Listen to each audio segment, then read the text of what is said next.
50ಗೆ ಸ್ವಾಗತ. ನಾನು ಅನುಷಾ ಗೋಪಾಲ್ ಕೃಷ್ಣ. ನಾನು ಚೈತ್ರ ಅಂಚನ್. ಈ ಕ್ಷಣದ 50 ಸುದ್ದಿಗಳನ್ನ ನೋಡೋಣ ಬನ್ನಿ. ಕೇಂದ್ರ ಸರ್ಕಾರದ ವಕ್ಫ್ ತಿದ್ದುಪಡಿ ಕಾಯ್ದೆಗೆ ತಡೆ ನೀಡುವುದಕ್ಕೆ ಸುಪ್ರೀಂ ಕೋರ್ಟ್ ನಿರಾಕರಿಸಿದೆ. ಸಂವಿಧಾನಬದ್ಧವಾಗಿಯೇ ಕಾನೂನು ರೂಪಿಸಲಾಗಿದೆ. ಕಾಯ್ದೆ ತಿದ್ದುಪಡಿಗೆ ಯಾವುದೇ ಸೂಕ್ತ ಕಾರಣಗಳಿಲ್ಲ ಅಂತ ಅಭಿಪ್ರಾಯಪಟ್ಟಿದೆ. ಕೇಂದ್ರ ಸರ್ಕಾರ ಮಾಡಿದ ಹೊಸ ವಕ್ಫ್ ಕಾನೂನಿನ ಕೆಲ ತಿದ್ದುಪಡಿಗಳಿಗೆ ಸುಪ್ರೀಂ ಕೋರ್ಟ್ ತಡೆ ನೀಡಿದೆ. ವಕ್ಫ್ ತಿದ್ದುಪಡಿ ಕಾಯ್ದೆ ಸಿಂಧುತ್ವ ಪ್ರಶ್ನಿಸಿ ಸಲ್ಲಿಸಿದ್ದ ಅರ್ಜಿ ವಿಚಾರಣೆಯ ಮಧ್ಯಂತರ ಆದೇಶ ನೀಡಿರುವಂತಹ ಸುಪ್ರೀಂ ಕೋರ್ಟ್ ವಕ್ಫ್ ಕಾಯ್ದೆಯ ಅನುಚ್ಛೇದ 374ಕ್ಕೆ ಕೋರ್ಟ್ ತಡೆಯಾಜ್ಞೆ ನೀಡಿದೆ. ವಕ್ಫ್ ಬೋರ್ಡ್ ತಿದ್ದುಪಡಿಯ ಕೆಲ ಕಾಯ್ದೆಗಳಿಗೆ ಸುಪ್ರೀಂ ಕೋರ್ಟ್ ತಡೆ ನೀಡಿದೆ. ವಕ್ಫ್ಗೆ ಭೂಮಿ ನೀಡಲು ಮುಸ್ಲಿಂ ಆಗಿರಬೇಕೆಂಬ ಷರತ್ತನ್ನು ತಿರಸ್ಕಾರ ಮಾಡಿದೆ. ವಕ್ಫ್ ಬೋರ್ಡ್ನ ಸಿಇಒ ಆಗಲು ಮುಸ್ಲಿಂ ವ್ಯಕ್ತಿಯೇ ಆಗಿರಬೇಕು ಎಂದ ನಿಯಮಕ್ಕೆ ತಡೆ ನೀಡಿದೆ.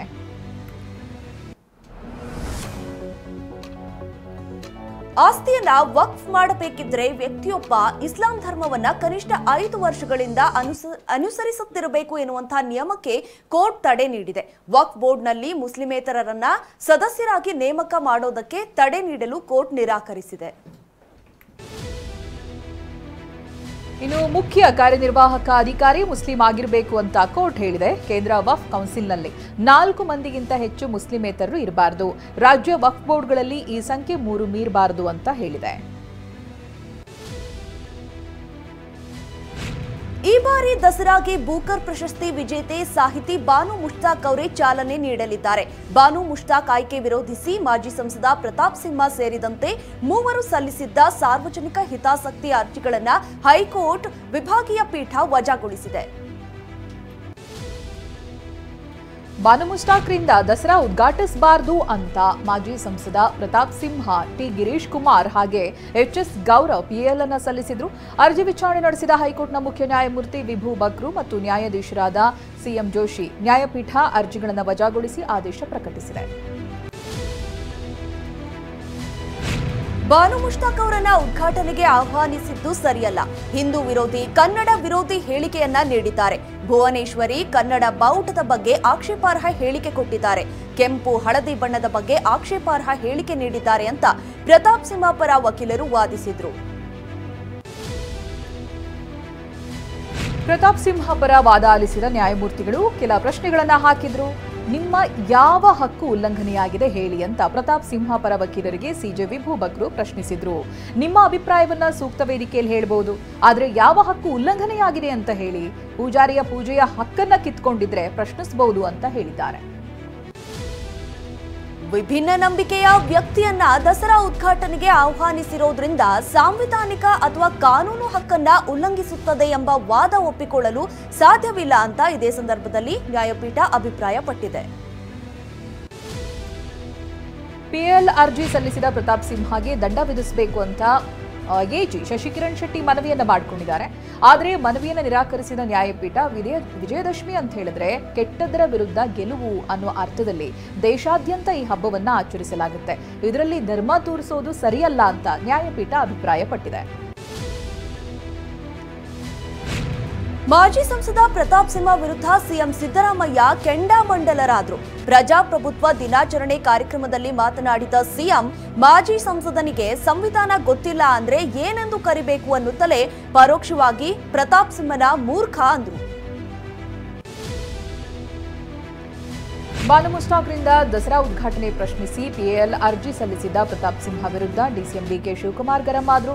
ಏನೋ ಪಾಪ ಪ್ರತಾಪ್ ಸಿಂಹನಿಗೆ ಬಿಜೆಪಿ ಟಿಕೆಟ್ ಕೊಡ್ಲಿಲ್ಲ, ರಾಜಕೀಯದಲ್ಲಿ ಬದುಕಿದ್ದೇನೆ ಅಂತ ಪ್ರಯತ್ನ ಮಾಡಿದ್ದಾರೆ ಅಂತ ವ್ಯಂಗ್ಯವಾಡಿದ್ರು.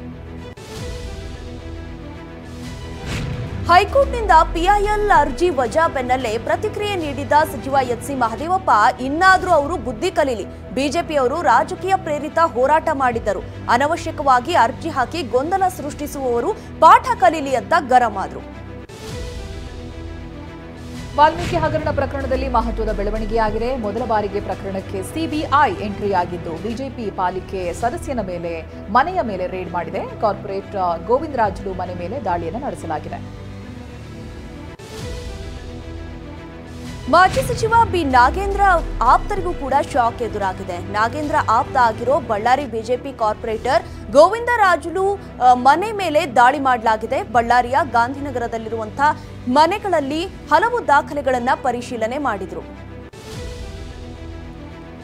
ಬಳ್ಳಾರಿ ಬಿಜೆಪಿ ಕಾರ್ಪೊರೇಟರ್ ಗೋವಿಂದರಾಜುಲು ಮಾತ್ರ ಅಲ್ಲ, ತಂದೆ ಉದ್ಯಮಿಯಾಗಿರೋ ಕುಮಾರಸ್ವಾಮಿ ಮನೆಗಳ ಮೇಲೂ ಕೂಡ ಸಿಬಿಐ ಅಧಿಕಾರಿಗಳು ದಾಳಿಯನ್ನ ಮಾಡಿದ್ರು. ಮೊಟ್ಟೆ ವ್ಯಾಪಾರ ಸೇರಿ ಹಲವು ಉದ್ಯಮವನ್ನ ಕುಮಾರಸ್ವಾಮಿ ನಡೆಸ್ತಾ ಇದ್ದಾರೆ. ಬಿಜೆಪಿ ನಾಯಕರ ಜೊತೆಯೂ ಕೂಡ ಗೋವಿಂದರಾಜುಲು ಹಾಗೆ ಕುಮಾರಸ್ವಾಮಿ ಗುರುತಿಸಿಕೊಂಡಿದ್ದಾರೆ. ತನಿಖೆಯಲ್ಲಿ ಮತ್ತೊಂದು ಸ್ಫೋಟಕ ವಿಚಾರ ಕೂಡ ಬಯಲಾಗಿದೆ. ಮಾಜಿ ಸಚಿವ ಬಿ ನಾಗೇಂದ್ರ ಆಪ್ತನಾಗಿದ್ದ ನೆಕ್ಕಂಟಿ ನಾಗರಾಜು ಖಾತೆಯಿಂದಲೇ ಗೋವಿಂದರಾಜುಲು ಖಾತೆಗೆ 60 ಲಕ್ಷ ಹಣ ಬಂದಿರೋದು ಗೊತ್ತಾಗಿದೆ. ಅಕ್ರಮ ಹಣದ ವ್ಯವಹಾರ ಸಂಬಂಧವೂ ಕೂಡ ಸಿಬಿಐ ತನಿಖೆ ನಡೆಸ್ತಾ ಇದೆ. ಧರ್ಮಸ್ಥಳದ ಬಗ್ಲಗುಡ್ಡದಲ್ಲಿ ಮತ್ತೆ ಸ್ಥಳ ಮಹಜರ್ ನಡೆಸುವ ಸಾಧ್ಯತೆ ಇದೆ. ಇಂದೇ ಮಹಜರ್ ನಡೆಸಲಾಗುತ್ತೆ ಎನ್ನಲಾಗಿತ್ತು. ಆದರೆ ಇಂದಿನ ಬದಲು ನಾಳೆ ಮಹಜರ್ ನಡೆಸುವುದಕ್ಕೆ ಎಸ್ಐಟಿ ತೀರ್ಮಾನಿಸಿದೆ ಅಂತ ಹೇಳಲಾಗ್ತಾ ಇದೆ. ಎಸ್ಐಟಿ ಮುಖ್ಯಸ್ಥ ಪ್ರಣಬ್ ಮೋಹಂತಿ ಧರ್ಮಸ್ಥಳದಿಂದ ಬೆಂಗಳೂರಿನತ್ತ ಆಗಮಿಸುತ್ತಿದ್ದಾರೆ. ಧರ್ಮಸ್ಥಳ ಪ್ರಕರಣದಲ್ಲಿ ಬಿಜೆಪಿ ರಾಜಕೀಯ ಮಾಡ್ತಿದೆ ಎಂದು ಬಿಜೆಪಿ ನಾಯಕರ ವಿರುದ್ಧ ಪ್ರಿಯಾಂಕ್ ಖರ್ಗೆ ವಾಗ್ದಾಳಿ ನಡೆಸಿದ್ದಾರೆ. ಒಂದ್ ಕಡೆ ಧರ್ಮಸ್ಥಳ ಚಲೋ ಅಂತಾರೆ, ಇನ್ನೊಂದ್ ಕಡೆ ಸೌಜನ್ಯ ಮನೆಗೆ ಹೋಗ್ತಾರೆ. ಇದೀಗ ರಾಶಿ ರಾಶಿ ಬುರುಡೆ ಸಿಕ್ಕಿದೆ ಅಂತಿದ್ದಾರೆ. ಅದಕ್ಕೆ ಬಿಜೆಪಿ ನಾಯಕರು ಏನ್ ಹೇಳ್ತಾರೆ ಅಂತ ಪ್ರಶ್ನಿಸಿದ್ದಾರೆ. ಧರ್ಮಸ್ಥಳ ಪ್ರಕರಣದಲ್ಲಿ ಮಹತ್ವದ ಬೆಳವಣಿಗೆಯಾಗಿದ್ದು ತನಿಖೆ ನಡೆಸ್ತಾ ಇರುವ ಎಸ್ಐಟಿ ಮಂತ್ರವಾದಿಗಳ ಬೆನ್ನು ಬಿದ್ದಿದೆ. ಮಂಗಳಗುಡ್ಡದಲ್ಲಿ ವಾಮಾಚಾರ ಮಾಡಲಾಗಿದೆ ಅಂತ ವಿಠಲಗೌಡ ಆರೋಪದ ಬೆನ್ನಲ್ಲೇ ಬೆಳ್ತಂಗಡಿ ಸುತ್ತಮುತ್ತ ವಾಮಾಚಾರ ಮಾಡೋರ ಬಗ್ಗೆನೂ ಕೂಡ ಮಾಹಿತಿ ಸಂಗ್ರಹ ಮಾಡಲಾಗ್ತಾ ಇದೆ. ಮಂಗಳೂರು ಹೊರವಲಯದ ಉಳ್ಳಾಳದಲ್ಲಿ ಬಂಡೆಗೆ ಬಡಿದು ಮೀನುಗಾರಿಕೆಯ ಬೋಟ್ ಪಲ್ಟಿಯಾಗಿದೆ. ಬೋಟ್ ಚಾಲಕ ಸೇರಿ 13 ಮಂದಿ ಮೀನುಗಾರರು ಪ್ರಾಣಾಪಾಯದಿಂದ ಪಾರಾಗಿದ್ದಾರೆ. 13 ಮಂದಿಯೂ ಈಜಿ ದಡ ಸೇರಿದ್ದಾರೆ. ಆದರೆ ಕೋಟ್ಯಂತರ ರೂಪಾಯಿ ನಷ್ಟವಾಗಿದೆ. ತುಮಕೂರಿನಲ್ಲೂ ಶಾಸಕ ಯತ್ನಾಳ್ ವಿರುದ್ಧ ಎಫ್ಐಆರ್ ದಾಖಲಾಗಿದೆ. ಶನಿವಾರ ನಡೆದ ಶೋಭಾಯಾತ್ರೆಯಲ್ಲಿ ಪ್ರಚೋದನಕಾರಿ ಭಾಷಣ ಹಿನ್ನೆಲೆಯಲ್ಲಿ ಪೊಲೀಸ್ ಸಿಬ್ಬಂದಿ ರಘುನಾಥ್ ಕೊಟ್ಟ ದೂರಿನ ಮೇರೆಗೆ ತುಮಕೂರು ನಗರ ಪೊಲೀಸ್ ಠಾಣೆಯಲ್ಲಿ ದೂರು ದಾಖಲಿಸಲಾಗಿದೆ. ಮದ್ದೂರಿನಲ್ಲೂ ಕೂಡ ಯತ್ನಾಳ್ ವಿರುದ್ಧ ಎಫ್ಐಆರ್ ದಾಖಲಾಗಿತ್ತು. ಚಾಮರಾಜನಗರದಲ್ಲಿ ಅರಣ್ಯ ಸಿಬ್ಬಂದಿ ಕೂಡಿ ಹಾಕಿದ ಪ್ರಕರಣಕ್ಕೆ ತಿರುವು ಸಿಕ್ಕಿದೆ. 15 ಅರಣ್ಯ ಸಿಬ್ಬಂದಿ ವಿರುದ್ಧವೇ ಮಹಿಳೆಯೊಬ್ಬರು ಎಫ್ಐಆರ್ ದಾಖಲಿಸಿದ್ದಾರೆ. ಜಮೀನಿಗೆ ನುಗ್ಗಿ ಹಲ್ಲೆ ಆರೋಪದ ಮೇಲೆ ರೈತ ಮಹಿಳೆ ಕಮಲಮ್ಮ ಗುಂಡ್ಲುಪೇಟೆ ಪೊಲೀಸ್ ಠಾಣೆಯಲ್ಲಿ ದೂರು ದಾಖಲಿಸಿದ್ದಾರೆ. ಈ ಹಿಂದೆ ಕರ್ತವ್ಯಕ್ಕೆ ಅಡ್ಡಿ ಹಿನ್ನೆಲೆಯಲ್ಲಿ ಅರಣ್ಯ ಸಿಬ್ಬಂದಿಯು ರೈತರ ಮೇಲೆ ಎಫ್ಐಆರ್ ದಾಖಲಿಸಿದ್ರು. ಕುರುಬ ಸಮುದಾಯವನ್ನ ಪರಿಶಿಷ್ಟ ಪಂಗಡ ಪಟ್ಟಿಗೆ ಸೇರಿಸುವುದಕ್ಕೆ ಸರ್ಕಾರ ಗಂಭೀರ ಚಿಂತನೆ ಮಾಡಿದೆ. ಈ ಬಗ್ಗೆ ಪರಿಶಿಷ್ಟ ಪಂಗಡಗಳ ಕಲ್ಯಾಣ ಇಲಾಖೆ ನಾಳೆ ಮಹತ್ವದ ಸಭೆ ಕರೆದಿದೆ. ಇಲಾಖೆಯ ಕಾರ್ಯದರ್ಶಿ ಅಧ್ಯಕ್ಷತೆಯಲ್ಲಿ ಸಭೆ ನಡೆಯಲಿದ್ದು ಅಗತ್ಯ ಮಾಹಿತಿಯೊಂದಿಗೆ ದಾಖಲೆಗಳನ್ನು ತರುವಂತೆ ಇಲಾಖೆಗಳಿಗೆ ಸೂಚನಾ ಪತ್ರ ರವಾನೆ ಮಾಡಲಾಗಿದೆ. ಎಸ್ಟಿ ಪಟ್ಟಿಗೆ ಕುರುಬ ಸಮುದಾಯ ಸೇರಿಸುವಂತೆ ಹಲವು ವರ್ಷಗಳಿಂದ ಬೇಡಿಕೆ ಇತ್ತು ಎಂದು ಐಟಿಬಿಟಿ ಸಚಿವ ಪ್ರಿಯಾಂಕ್ ಖರ್ಗೆ ಹೇಳಿದ್ದಾರೆ. ಸೆಪ್ಟೆಂಬರ್ 20ರೊಳಗೆ ಎರಡೂ ಸಮುದಾಯದ ಮುಖಂಡರ ಸಭೆ ಕರೀತೀವಿ. ಸಭೆ ಬಳಿಕ ಎಸ್ಟಿ ಪಟ್ಟಿಗೆ ಸೇರಿಸಲು ಕೇಂದ್ರಕ್ಕೆ ಶಿಫಾರಸು ಮಾಡ್ತೀವಿ. ಇದರಲ್ಲಿ ಯಾವುದೇ ರಾಜಕೀಯ ಮಾಡೋಕೆ ಹೋಗೋದಿಲ್ಲ ಎಂದಿದ್ದಾರೆ. ಶಿವಮೊಗ್ಗದಲ್ಲಿ ರಸ್ತೆ ಗುಂಡಿಗೆ ಬೈಕ್ ಸವಾರ ಬಲಿಯಾಗಿದ್ದಾನೆ. ಬಿಎಚ್ ರಸ್ತೆಯಲ್ಲಿ ಗುಂಡಿ ತಪ್ಪಿಸೋದಕ್ಕೆ ಹೋಗಿ ಬೈಕ್ ಸವಾರ ಮಹೇಶ್ ಮೃತಪಟ್ಟಿದ್ದಾರೆ. ರಸ್ತೆಯಲ್ಲಿದ್ದ ಆಳವಾದ ಗುಂಡಿಯನ್ನು ತಪ್ಪಿಸೋದಕ್ಕೆ ಹೋಗಿ ನಿಯಂತ್ರಿಸುವಾಗ ವಾಹನವನ್ನ ನಿಯಂತ್ರಣ ತಪ್ಪಿ ಡಿವೈಡರ್ಗೆ ಡಿಕ್ಕಿ ಹೊಡೆದಿದ್ದಾರೆ. ಗಂಭೀರವಾಗಿ ಗಾಯಗೊಂಡಿದ್ದ ಮಹೇಶ್ ಸಾವನ್ನಪ್ಪಿದ್ದಾರೆ.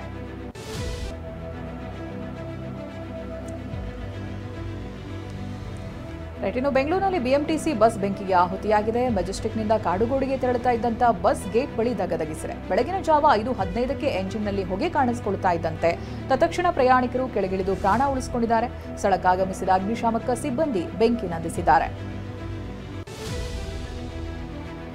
ಬೆಂಗಳೂರಿನಲ್ಲಿ ಇಂದಿನಿಂದ 3 ದಿನ ಕಾವೇರಿ ನೀರು ಬರುವುದಿಲ್ಲ. ಕಾವೇರಿ 5ನೇ ಹಂತದ ಪಂಪಿಂಗ್ ಸ್ಟೇಷನ್ನಲ್ಲಿ ಸಮಸ್ಯೆ ಆಗಿರೋ ಕಾರಣದಿಂದಾಗಿ 3 ದಿನ ಕಾವೇರಿ ನೀರು ಪೂರೈಕೆ ಸ್ಥಗಿತ ಮಾಡಲಾಗ್ತಾ ಇದೆ. ಕಾವೇರಿ 5ನೇ ಹಂತದಲ್ಲಿ 60 ಗಂಟೆ ನೀರು ಪೂರೈಕೆ ಬಂದ್ ಮಾಡಲಾಗಿದೆ. ಕಾವೇರಿ 1, 2, 3, 4 ಹಂತದಲ್ಲಿ 24 ಗಂಟೆ ನೀರು ಪೂರೈಕೆ ಸ್ಥಗಿತಗೊಳಿಸಲಾಗಿದೆ. ರಾಜ್ಯ ಸರ್ಕಾರದ ವಿರುದ್ಧ ಪೌರ ಕಾರ್ಮಿಕರ ಸಮರ ಶುರುವಾಗಿದೆ. ಕಸದ ಆಟೋ ಲಾರಿ ಚಾಲಕರು ಕಸ ಸಂಗ್ರಹ ನಿಲ್ಲಿಸಿ ಪ್ರತಿಭಟನೆ ಕೈಗೊಂಡಿದ್ದಾರೆ. ಬೆಂಗಳೂರಿನ ಗಾಂಧಿನಗರದಲ್ಲಿ ವಿವಿಧ ಬೇಡಿಕೆಗಳನ್ನು ಈಡೇರಿಸುವಂತೆ ಕಾರ್ಮಿಕರು ಪಟ್ಟು ಹಿಡಿದಿದ್ದಾರೆ. ರಸ್ತೆ ತಡೆದು ರಾಜ್ಯ ಸರ್ಕಾರದ ವಿರುದ್ಧ ಆಕ್ರೋಶ ಹೊರಹಾಕಿದ್ದಾರೆ. ಚಾಲಾಕಿ ಹ್ಯಾಕರ್ ಒಬ್ಬ ನಟ ನಿರ್ದೇಶಕ ಉಪೇಂದ್ರಗೆ ಚಮಕ್ ಕೊಟ್ಟಿದ್ದಾನೆ. ಪಾರ್ಸಲ್ ನೀಡುವ ನೆಪದಲ್ಲಿ ಉಪ್ಪಿ ಪತ್ನಿ ಪ್ರಿಯಾಂಕಾ ಅವರ ಫೋನ್ ಹ್ಯಾಕ್ ಮಾಡಿದ್ದಾನೆ. ಸ್ನೇಹಿತರಲ್ಲಿ ಹಣ ಕಳಿಸುವಂತೆ ಮೆಸೇಜ್ ಮಾಡಿದ್ದಾನೆ. ಪ್ರಿಯಾಂಕಾ ಬೆನ್ನಲ್ಲೇ ನಟ ಉಪೇಂದ್ರ ಅವರ ಮೊಬೈಲ್ ಕೂಡ ಹ್ಯಾಕ್ ಮಾಡಲಾಗಿದೆ. ಈ ಬಗ್ಗೆ ಎಚ್ಚೆತ್ತ ಉಪೇಂದ್ರ ದಂಪತಿ ನಮ್ಮ ಹೆಸರಿನಲ್ಲಿ ಯಾರಾದರೂ ಹಣ ಕೇಳಿದ್ರೆ ಕೊಡಬೇಡಿ ಅಂತ ವಿಡಿಯೋ ಮೂಲಕವಾಗಿ ಮನವಿ ಮಾಡಿಕೊಂಡಿದ್ದಾರೆ. ದೆಹಲಿಯಲ್ಲಿ ಐಷಾರಾಮಿ ಬಿಎಂಡಬ್ಲ್ಯೂ ಕಾರಿನ ಚಾಲಕನ ಅಟ್ಟಹಾಸ ಮತ್ತೆ ಮುಂದುವರೆದಿದೆ. ಬಿಎಂಡಬ್ಲ್ಯೂ ಕಾರು ಚಲಾಯಿಸುತ್ತಿದ್ದ ಮಹಿಳೆ ಬೈಕ್ಗೆ ಗುದ್ದಿದ್ದಾಳೆ. ಇದರಿಂದ ಬೈಕ್ನಲ್ಲಿ ಹೋಗುತ್ತಿದ್ದ ಹಣಕಾಸು ಸಚಿವಾಲಯದ ಉಪ ಕಾರ್ಯದರ್ಶಿ ನವಜೋತ್ ಬಾಂಗ್ಲಾ ಸಾಹೇಬ್ ಮೃತಪಟ್ಟಿದ್ದಾರೆ. ಪ್ರವಾಹದಿಂದ ನಲುಗಿರುವ ಪಂಜಾಬ್ಗೆ ಲೋಕಸಭೆ ವಿಪಕ್ಷ ನಾಯಕ ರಾಹುಲ್ ಗಾಂಧಿ ಭೇಟಿ ಕೊಟ್ಟಿದ್ದಾರೆ. ಪ್ರವಾಹದಿಂದ ಹಾನಿಯಾದ ಪ್ರದೇಶಗಳಿಗೆ ತೆರಳಿ ಪರಿಶೀಲನೆ ನಡೆಸಲಿದ್ದಾರೆ. ಇದಕ್ಕೂ ಮೊದಲು ರಾಹುಲ್ ಗಾಂಧಿ ಹರಿದ್ವಾರಕ್ಕೆ ಭೇಟಿ ಕೊಟ್ಟಿದ್ರು. ಹಿಂಸಾಚಾರದ ಬಿರುಗಾಳಿಗೆ ತತ್ತರಿಸಿದ ನೇಪಾಳದಲ್ಲಿ ಸದ್ಯ ಶಾಂತಿಯ ತಂಗಾಳಿ ಬೀಸ್ತಾ ಇದೆ. ಸುಶೀಲಾ ಕರ್ಕಿ ಮಧ್ಯಂತರ ಪ್ರಧಾನಿಯಾಗಿ ಅಧಿಕಾರವನ್ನು ಸ್ವೀಕರಿಸಿದ ಬಳಿಕ ಇದೀಗ ಕ್ಯಾಬಿನೆಟ್ ವಿಸ್ತರಣೆಯಾಗಿದೆ. ಕುಲ್ಮನ್ ಗಿಸಿಂಗ್, ಓಂ ಪ್ರಕಾಶ್ ಅರಿಯಾಲ್ ಮತ್ತೆ ರಾಮೇಶ್ವರ್ ಖನ್ನಲ್ ಸಚಿವರಾಗಿ ಪ್ರಮಾಣ ವಚನ ಸ್ವೀಕರಿಸಿದ್ದಾರೆ. ಕೇರಳ ಸರ್ಕಾರದ ವಿರುದ್ಧ ಬಿಜೆಪಿ ಸಿಡಿದೆದ್ದಿದೆ. ರಾಜ್ಯದಲ್ಲಿ ಕಾನೂನು ಸುವ್ಯವಸ್ಥೆ ಹದಗೆಟ್ಟಿದೆ ಎಂದು ಆರೋಪಿಸಿ ಕೊಚ್ಚಿಯಲ್ಲಿ ಬಿಜೆಪಿ ಕಾರ್ಯಕರ್ತರು ಪ್ರತಿಭಟನೆ ನಡೆಸಿದ್ದಾರೆ. ಪ್ರತಿಭಟನಾಕಾರರನ್ನ ನಿಯಂತ್ರಿಸಲು ಪೊಲೀಸರು ಜಲಫಿರಂಗಿ ಪ್ರಯೋಗಿಸಬೇಕಾಯಿತು. ವಿಶ್ವವಿಖ್ಯಾತ ಮೈಸೂರು ದಸರಾ ಮಹೋತ್ಸವದ ಸಿದ್ಧತೆ ಜೋರಾಗಿದೆ. ಅಶ್ವಾರೋಹಿ ದಳ ಆನೆಗಳಿಗೆ ಪೊಲೀಸ್ ಕಮಿಷನರ್ ಸೀಮಾ ಲಾಟ್ಕರ್ ಸಮ್ಮುಖದಲ್ಲಿ ಸಿಡಿಮದ್ದು ತಾಲೀಮು ನಡೆಸಲಾಗಿದೆ. ಮೈಸೂರಿನ ವಸ್ತು ಪ್ರದರ್ಶನ ಆವರಣದಲ್ಲಿ 21 ಬಾರಿ ಕುಶಾಲತೋಪು ಸಿಡಿಸಿ ಸಶಸ್ತ್ರ ಮೀಸಲು ಪಡೆ ಪೊಲೀಸರು ತಾಲೀಮು ಶುರು ಮಾಡಿದ್ದಾರೆ.